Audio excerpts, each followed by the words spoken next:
Les roues du train ne sont pas parfaitement cylindriques, mais légèrement coniques. Nous pensons que cette forme conique est une merveille d'ingénierie qui a permis la réalisation de deux choses importantes. D'une part, corriger la trajectoire du train vers le centre. Et d'autre part, permettre au train de réaliser l'action différentielle.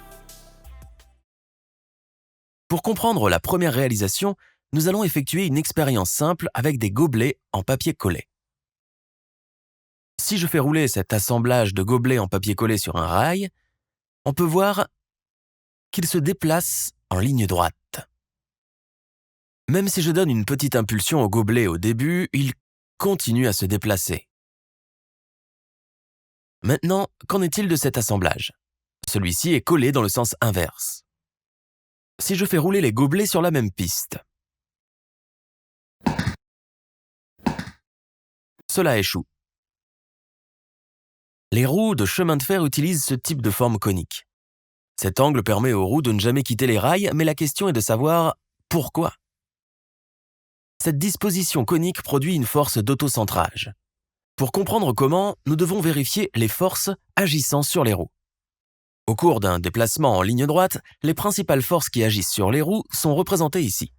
Les forces de réaction seront toujours perpendiculaires à la surface du cône. Lorsque les roues sont centrées, les composantes horizontales de ces forces s'annulent. Maintenant, supposons que, pour une raison quelconque, les roues sont placées vers la droite. Une chose intéressante arrive aux roues du train lorsqu'ils se déplacent le long de l'axe. Vous avez remarqué?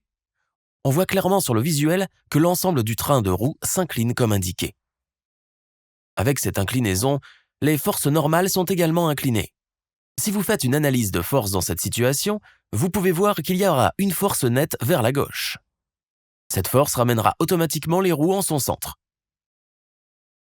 Lorsque les roues se rapprochent du centre, la force d'autocentrage disparaît. Quelle technique simple, mais brillante, pour centrer automatiquement les roues, non? Des brides sont montées sur les deux côtés des roues comme mesure de sécurité supplémentaire. Pour le plaisir, supposons que les roues du train sont placées dans l'angle opposé. Si vous effectuez la même analyse de force lors d'un déplacement vers la droite, vous pouvez voir que la force nette développée est à nouveau vers la droite. Cela explique pourquoi, avec cette géométrie de roues, les roues du train sont toujours éjectées de la voie.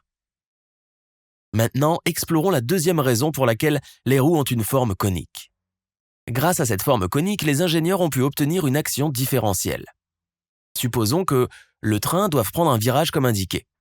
Dans ce cas, la roue gauche doit parcourir une plus grande distance que la roue droite.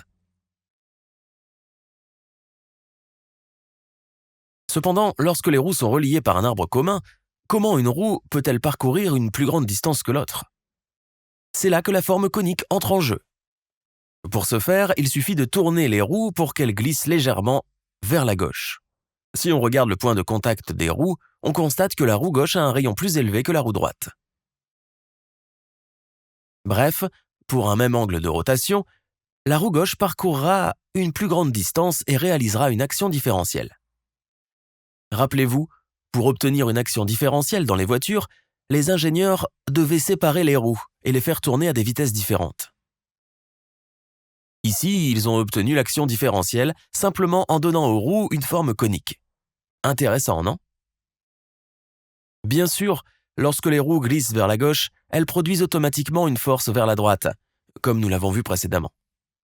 Lors d'un virage, cette force est fournie pour apporter la force centripète nécessaire au virage. Grâce à cela, les roues ne glisseront pas vers le centre dans les virages.